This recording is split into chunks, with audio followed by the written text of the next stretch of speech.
Admiral Tresk of the Ravager fleet gazed through the viewport at the small blue-green planet. Earth. The third rock from an unremarkable star, home to a species that had barely mastered spaceflight. His mandibles clicked in contemplation. All units in position, Admiral, reported Commander Dax, his second-in-command.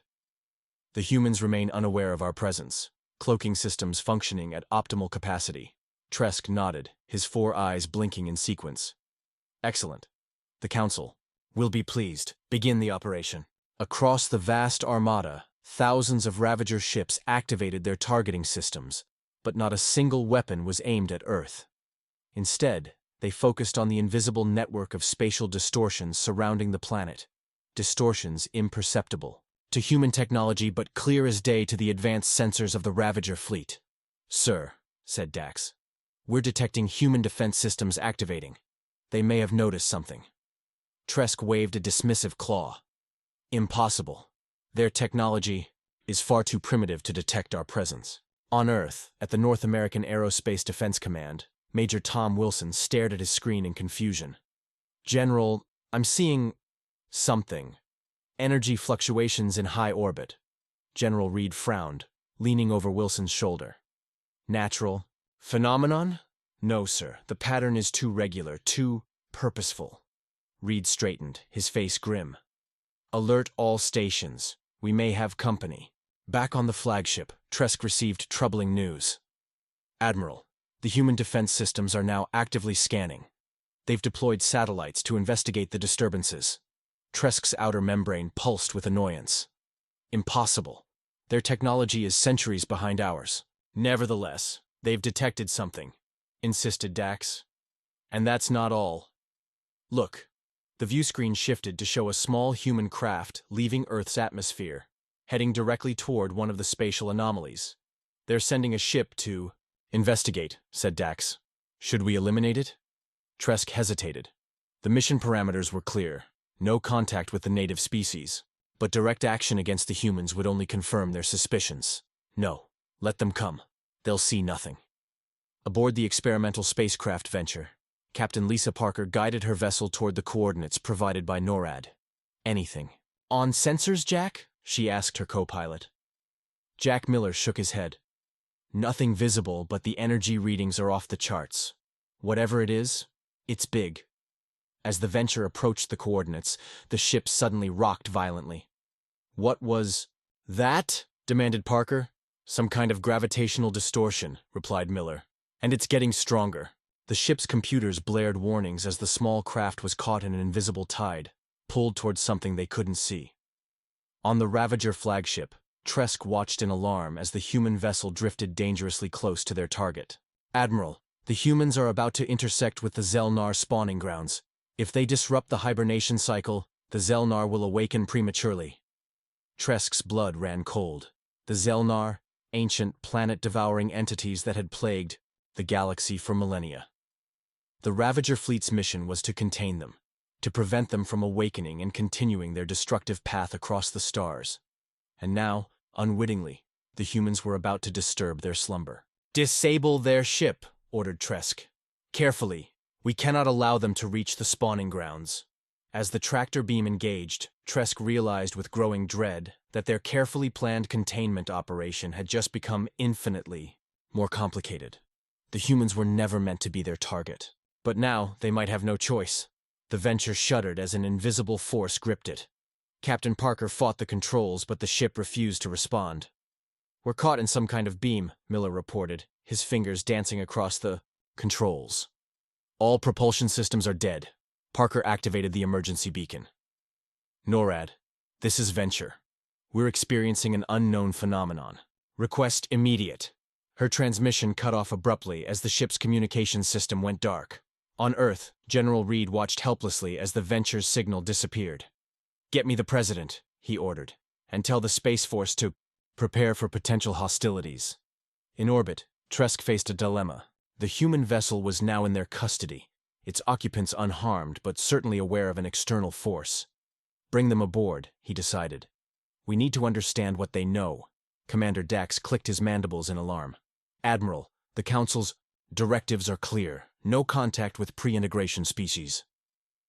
The Council isn't here facing a potential Zelnar awakening, snapped Tresk. If these humans have detected the spawning grounds, we need to know. Prepare a containment chamber and activate the translators. Within the hour, Parker and Miller found themselves in a sterile, white room that was clearly not of human design. The gravity felt slightly off, and the air had a metallic tang. "Welcome," came a voice from nowhere, speaking perfect English but with an odd resonance. "Please remain calm." Parker stood defiantly. "Who are you? Why have you taken our ship?" Section of the wall dissolved, revealing a creature unlike anything they had imagined. Standing nearly 8 feet tall, Admiral Tresk's exoskeleton gleamed under the lights, his forearms folded in what he hoped was a non-threatening posture. "I am Admiral Tresk of the Galactic Containment Fleet. You have unintentionally wandered into a restricted zone of space." Miller backed away in shock, but Parker held her ground. "Restricted by whom?" "That's Earth's orbit. Our orbit." Tresk's translator processed her words. "Your species is unaware of the danger that sleeps in your system. We have been containing it for centuries. On Earth, military installations worldwide went to high alert as more anomalies appeared in orbit. The President authorized the launch of intercontinental missiles, a desperate measure against an unknown threat." In space, Dax burst into the containment room. "Admiral, the humans are launching primitive nuclear weapons at our position." Tresk's exoskeleton paled. "They cannot be serious. Don't they realize?" Parker's eyes widened. "You're cloaked. They don't know what they're firing at." "If those weapons detonate near the spawning grounds..." Tresk didn't finish the thought. "We must stop them." He turned to the humans. "Your weapons cannot harm our ships, but they could awaken something ancient and terrible. Something we've been protecting your world from." Parker's training told her to be skeptical, but the fear in the alien's voice seemed genuine. "What are you protecting us from?" "The Zelnar," replied Tresk. "Planet eaters. They've destroyed thousands of worlds. One of their spawning grounds lies dormant in your orbit. If disturbed, they will consume your world and continue their path of destruction." Parker exchanged glances with Miller. "If what you're saying is true, we need to warn our people. Now." Tresk hesitated, then nodded. "Commander Dax, restore their communications, and prepare to reveal our presence to the humans." As Parker made contact with Earth, explaining the situation to the disbelieving military command, Tresk knew the containment fleet's centuries of secrecy were coming to an end. The missiles were already in flight. Time was running out. The nuclear missiles streaked through the upper atmosphere, their trajectories carefully calculated to intercept the invisible anomalies. General Reed watched the countdown with grim determination, even as Captain Parker's desperate transmission played on repeat. "General, you must abort. The aliens are not hostile. They're protecting us from something worse." Reed hesitated, his finger hovering over the abort code. "This could be coercion, or a trick." The President's voice came through the speakers. "General, stand down. If there's even a chance Captain Parker is telling the truth." Reed nodded and entered the abort sequence. The missiles changed course, self-destructing harmlessly in the upper atmosphere. Aboard the Ravager flagship, Tresk watched the missile detonations with relief. "They've listened. Perhaps there's hope for cooperation." "Admiral," said Dax, "the Council is demanding an explanation. Our mission was containment without contact." "The mission parameters have changed," replied Tresk. "We need the humans' cooperation now. The Zelnar spawning ground was disturbed by their ship's proximity. The dormancy cycle has been interrupted." Parker and Miller listened in horror as Tresk explained the situation. "The Zelnar are ancient entities that travel from galaxy to galaxy, devouring all life in their path," said Tresk.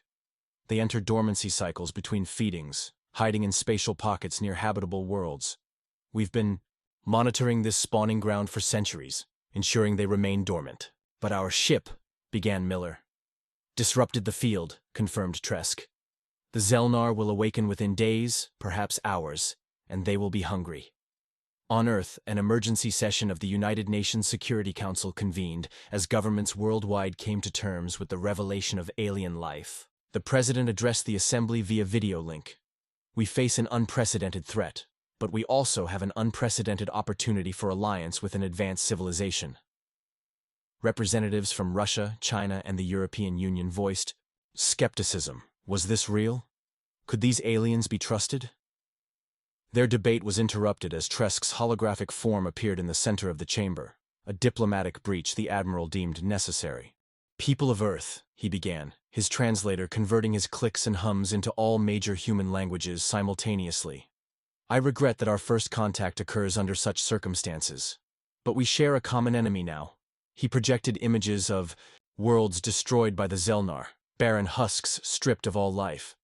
"This will be Earth's fate if we do not act together. My fleet has specialized weapons to combat the Zelnar, but we need your cooperation."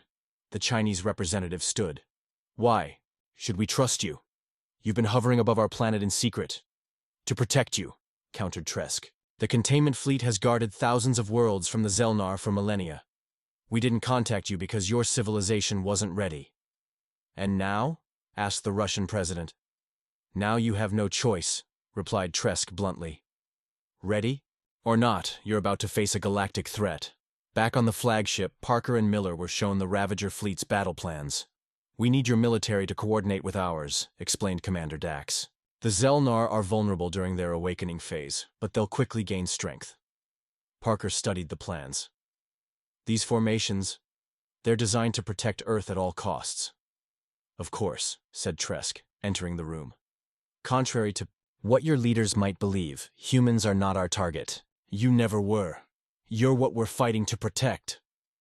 "Why?" asked Miller. "Why risk your lives for a species you've never even contacted?" Tresk's 4 eyes blinked slowly. "Because that's what the containment fleet does. We protect life, wherever we find it. And despite your primitive technology, your species has potential." As the Ravager fleet decloaked around Earth, revealing thousands of massive ships that had been invisible to human detection, humanity faced its greatest revelation and its greatest threat simultaneously. The Zelnar were stirring, and Earth's only hope lay in an alliance with the very aliens they had nearly attacked. "Energy fluctuations detected in the spawning ground," reported a Ravager technician. "Awakening process at 12%. Tresk studied the holographic display showing the Zelnar spawning ground, a twisted pocket of space-time that human instruments could barely perceive. Inside, something massive stirred. On Earth, militaries worldwide mobilized under a hastily formed unified command. The shock of alien contact had been temporarily overshadowed by the imminent threat. Fighter jets were retrofitted with Ravager targeting systems, while nuclear submarines were repositioned according to the aliens' strategic guidance. At NORAD, General Reed worked directly with Commander Dax, who had been dispatched as Tresk's representative. "These positions don't make sense," Reed complained, studying the deployment map. "You're leaving our major cities exposed." "The Zelnar won't target your cities initially," explained Dax, his translator converting his clicks and hums into crisp English. "They feed on energy first. Your power grids, nuclear facilities, and military installations. Only after they've strengthened will they consume organic matter." Reed's face paled. "My God." In Washington, D.C., the president addressed a stunned nation. "We face an extraterrestrial threat, but we do not face it alone. I have authorized full cooperation with the Ravager fleet, an alien force that has been secretly protecting Earth for centuries." Public reaction was chaotic. Religious leaders proclaimed the end times. Scientists demanded access to alien technology. Conspiracy theorists claimed vindication. Military families prayed for their loved ones as forces deployed worldwide. Aboard the Ravager flagship, now visible in orbit, Captain Parker and Officer Miller had become de facto ambassadors, working to bridge the vast cultural divide between humans and their new allies. "Your species adapts quickly," observed Tresk as Parker helped calibrate Earth's defense systems to detect Zelnar energy signatures. "We've had practice," replied Parker dryly. "Our history is full of unexpected threats. But nothing like this," said Tresk. Parker nodded grimly. "No, nothing like this." The first attack came without warning. A tendril of dark energy lashed out from the spawning ground, striking a Ravager scout ship. The vessel imploded, crushed by forces beyond human comprehension. "It's testing its strength," reported Dax from NORAD. Awakening process at 37%. Tresk activated the fleet-wide communication system. All units, implement Phase 1 containment protocols. Earth forces, maintain your positions. Do not engage unless directly threatened. The Ravager ships moved into formation, creating a barrier between Earth and the spawning ground. Specialized weapons, devices that manipulated gravity and energy in ways human science couldn't explain, powered up. On the International Space Station, astronauts watched in awe as the alien fleet maneuvered with impossible precision. The spawning ground was now visible even to human eyes, a warping of space like a dark, pulsing wound in reality. "It's beautiful," whispered an astronaut, in a terrifying way. Then the Zelnar emerged, not a creature in any conventional sense, but a shifting mass of dark matter and energy, tentacles of void reaching out hungrily toward Earth. The Ravager fleet opened fire. Beams of concentrated light struck the Zelnar entity, causing parts of it to recoil. But for every tendril destroyed, 2 more emerged from the spawning ground. "It's stronger than we anticipated," Tresk admitted, his outer membrane pulsing with stress. "The long dormancy has allowed it to store more energy." Parker watched the battle unfolding on the view screen. "What happens if your containment fails?" Tresk's 4 eyes fixed on her. "Then we move to Phase 2, which is evacuation of as many humans as possible before the Zelnar consumes your world." Parker's blood ran cold. Despite all their technology, despite their centuries of experience fighting these entities, the Ravagers weren't certain of victory.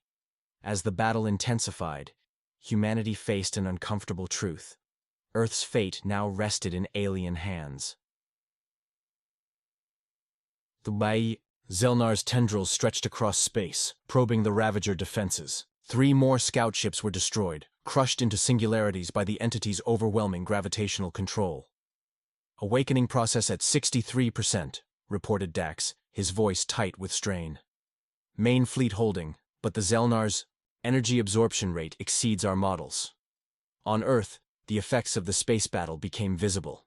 Auroras blazed across the sky, not just at the poles, but worldwide. Electronic systems fluctuated wildly. In some areas, gravity itself seemed to hiccup, causing momentary weightlessness that led to panic and injuries. General Reed addressed the Joint Military Command. "The Ravager's containment strategy is failing. We need to implement our backup plan." "What backup plan?" demanded the Chinese general. "We have no weapons effective against this entity." "No conventional weapons," corrected Reed. "But we have something the Ravagers don't." Aboard the flagship, Parker and Miller were summoned to Tresk's command center. The Admiral's exoskeleton had lost its luster, a sign of extreme stress among his kind. "We're losing this battle," admitted Tresk. "The Zelnar is too powerful. We're preparing evacuation ships for your planet's leadership and a genetic sample of your species." "That's your plan?" Parker asked incredulously. "Save a few thousand humans and let Earth die?" "We have no alternative," said Tresk. "Our weapons cannot contain a fully awakened Zelnar." Miller stepped forward. "What about unconventional weapons? Something the Zelnar hasn't encountered before?" Tresk's attention sharpened. "Explain." "The Zelnar feeds on energy, right? What about matter-antimatter reactions? Earth has been experimenting with antimatter containment. Small scale, but impossible," interrupted Dax. "Antimatter weapons would be as dangerous to us as to the Zelnar." "Not if properly contained and delivered," countered Miller. "Your ships have far better containment technology than ours." Tresk considered this. "The Zelnar has never encountered antimatter weapons because they're too unstable for practical use. Most civilizations abandon such research once they discover safer alternatives. But that could be an advantage," insisted Parker. "It won't have defenses against something it's never faced." On Earth, scientists at CERN worked frantically to produce the largest antimatter sample ever created, while Ravager engineers modified a delivery system. It was a desperate gamble, combining human innovation with alien technology. The president addressed the world again. "We stand at humanity's darkest hour, but also its most united. Nations that were enemies days ago now work together toward our survival." As the antimatter weapon was prepared, the Zelnar's assault intensified. 2 more Ravager capital ships were destroyed, their crews sacrificing themselves to buy time. The entity was now 78% awake, its mass expanding visibly. In a secure facility beneath Geneva, the antimatter containment vessel was loaded onto a modified Ravager shuttle. The plan was simple, yet incredibly dangerous. Deliver the antimatter directly into the spawning ground, triggering a reaction that would, theoretically, collapse it. "Who's piloting the shuttle?" asked Parker as they prepared for the mission. "I am," replied Tresk, surprising everyone. "This mission requires precise navigation through the Zelnar's gravity distortions. None of your pilots have the necessary experience." "But you're the fleet admiral," protested Parker. "Your people need you." "My people need this mission to succeed," corrected Tresk, "and I won't order someone to perform a task I wouldn't do myself." As the shuttle prepared to launch, carrying its deadly cargo and piloted by the Ravager Admiral, humanity waited in breathless anticipation. Everything hinged on this desperate gambit, a collaboration between two species that hadn't known of each other's existence days before. The Zelnar, now aware of the threat, directed its full attention toward the approaching shuttle. The final battle for Earth had begun. The shuttle darted through space, evading the Zelnar's grasping tendrils. Admiral Tresk's forearms worked the controls with precision born of centuries of experience, while the antimatter containment vessel hummed ominously behind him. "Trajectory locked," he reported.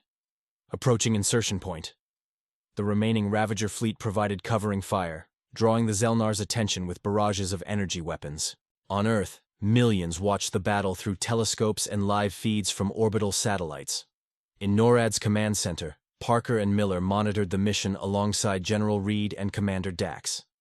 "The entity's awakening has accelerated," warned Dax. 85% and rising. A tendril of dark energy lashed out, striking the shuttle. Alarms blared as the craft tumbled off course. "Admiral," called Dax over the comms. "Status report." Tresk's voice came through, strained but determined. "Stabilizing. Containment field holding, but navigation systems are damaged. I'll need to pilot manually for the final approach." Parker leaned toward the microphone. "Admiral, the magnetic containment field for the antimatter is showing fluctuations. If it fails before you reach the target—" "I understand the risks, Captain," interrupted Tresk. "This is our only chance." As the shuttle neared the spawning ground, the Zelnar seemed to sense the threat. Its attacks became more focused, more desperate. 3 more Ravager ships were destroyed, creating a diversion. On Earth, strange phenomena intensified. Gravity waves rippled across continents. The sky darkened as the Zelnar began to feed, drawing energy from the planet's magnetic field. Blackouts spread across cities worldwide. The president spoke from an underground bunker. "Stand firm. Our finest minds are working with our new allies. We will endure." In Geneva, scientists at CERN monitored the antimatter containment vessel. "The field is failing," reported the lead physicist. "Admiral Tresk has minutes at most, before containment loss." Tresk heard this news with stoic acceptance. "Understood. I'm approaching the insertion point now." The shuttle plunged toward the heart of the spawning ground, navigating the twisted spacetime around it. The Zelnar's mass shifted, concentrating its defenses. "It knows," realized Dax. "It understands what we're attempting." Miller studied the readings. "The antimatter containment is at critical levels. It's going to breach before he reaches the target." Parker grabbed the microphone. "Admiral, abort! The antimatter is going to destabilize." "Too late to turn back," replied Tresk calmly. "But not too late to succeed." With a final series of maneuvers, Tresk propelled the shuttle directly into the densest part of the Zelnar mass. For a moment, nothing happened. Then a flash of light, brighter than a supernova, burst from the spawning ground. The antimatter had met matter within the entity. The resulting explosion rippled through spacetime, creating gravitational waves that washed over Earth like a tsunami. But when the light faded, the spawning ground remained, damaged but intact. The Zelnar, wounded but still dangerous, continued to emerge. "It didn't work," whispered Parker in horror. "The explosion wasn't enough." Dax's mandibles clicked in despair. "The Zelnar is too powerful. Nothing short of—" He stopped, eyes widening. "The gravitational waves, they're still intensifying." The scientists at CERN confirmed this observation. The antimatter reaction has triggered a chain reaction within the spawning ground. It's becoming unstable. The Ravager fleet pulled back as the spawning ground began to collapse in on itself, dragging the emerging Zelnar back into its depths. The space-time pocket that had hidden the entity for centuries was now becoming its prison, and possibly its tomb. Admiral Tresk understood, said Dax, his voice filled with respect. He knew the direct explosion wouldn't be enough. He positioned the shuttle to trigger a gravitational collapse. As the spawning ground imploded, taking the Zelnar with it, a cheer went up from every monitoring station on Earth. The threat was contained, at the cost of Admiral Tresk's life. In the aftermath, as the Ravager fleet regrouped and humanity began to process what had happened, Parker stood at a viewport on the Ravager flagship, now under Dax's command. "He saved us all," she said quietly. "An alien who had never met a human until days ago sacrificed everything for our planet." Dax joined her, his exoskeleton dull with mourning. That was Tresk. He believed all sentient life deserved protection. He would say it was worth the cost. As Earth celebrated its salvation, the true impact of these events was just beginning to unfold. Humanity had faced extinction and survived, not through its own strength, but through an alliance with beings they hadn't known existed. And the Ravager fleet, missing its admiral but firm in its mission, maintained its vigilant watch. For the Zelnar spawning ground near Earth was just one of many scattered throughout the galaxy. 6 months after the Zelnar incident, Earth had changed irrevocably. The revelation of alien life, followed by the near destruction of the planet, had unified humanity in unprecedented ways. Old conflicts seemed petty in the face of cosmic threats. The United Nations had established the Planetary Defense Authority, a new agency tasked with coordinating with the Ravager fleet. Captain Parker, now Admiral Parker, served as its director, working directly with Commander Dax, who had been appointed as the new fleet admiral. At a ceremony in Geneva, world leaders gathered to unveil a monument to Admiral Tresk. The towering sculpture depicted the Ravager admiral with his 4 arms, extended, symbolic of his protection of Earth. "In the months since first contact," began the UN Secretary-General, "we have learned that the universe is more wonderful and more dangerous than we ever imagined. Admiral Tresk gave his life not just for humanity, but for a principle, that all sentient life deserves protection." Admiral Parker took the podium next.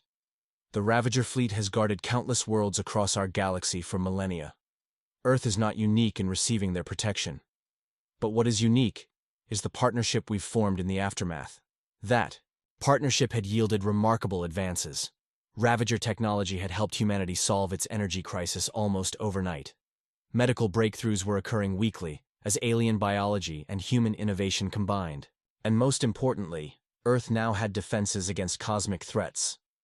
In orbit, a new space station was under construction, a joint human-Ravager installation that would serve as Earth's first line of defense against future Zelnar incursions.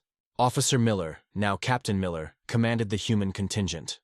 "The hull plating is nearly complete," he reported to Admiral Parker during their weekly briefing. "The Ravagers have integrated their sensor technology with ours. We'll be able to detect spawning grounds across the solar system." Parker nodded approval. "And the special project?" Miller smiled. "Ready for your inspection." They traveled to a secure section of the station, where a team of human and Ravager scientists worked on a sleek spacecraft, unlike anything Earth had built before. "The Tresk," announced Miller proudly. "Our first deep space vessel incorporating Ravager technology. It can detect and monitor Zelnar spawning grounds throughout our sector." Admiral Dax joined them, his new exoskeleton gleaming with the colors of Fleet Command. "The Council has officially approved the integration protocol. Earth is now recognized as a protected world with partner status." "Partner status?" questioned Parker. "It means your species is now part of the containment effort," explained Dax. "Not just a world we protect, but a people who fight alongside us." Earth's military forces had been reorganized for this new role. The most promising officers were training with Ravager counterparts, learning to operate the advanced technology.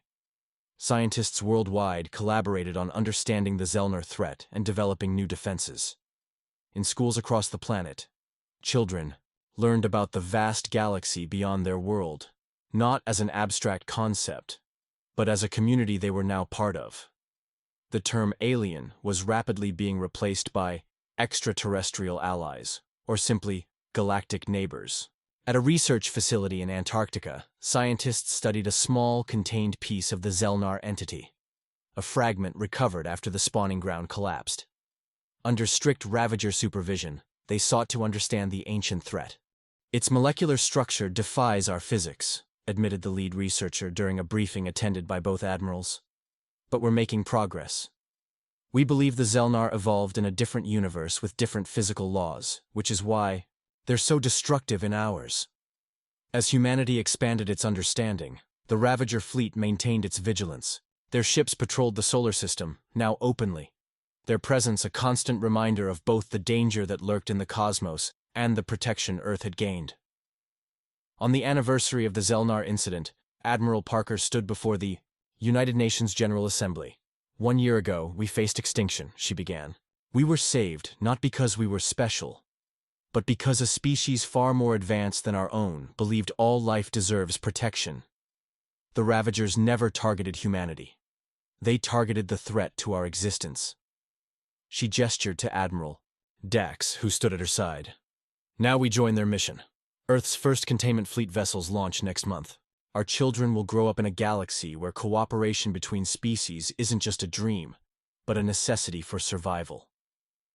As night fell over the newly constructed Planetary Defense Headquarters, Parker and Dax stood on the balcony, looking up at the stars. There are thousands of Zelnar spawning grounds throughout the galaxy, said Dax, and other threats too. The containment fleet has been fighting alone for too long. Not anymore, replied Parker. Humans have always been explorers and defenders. Now we have a greater purpose than we ever imagined. In the darkness of space, the stars seemed to shine more brightly than before. Not because they had changed, but because humanity now saw them differently. Not as distant, unreachable points of light, but as places to be explored, protected, and preserved. Humans had never been the target. They had become the guardians,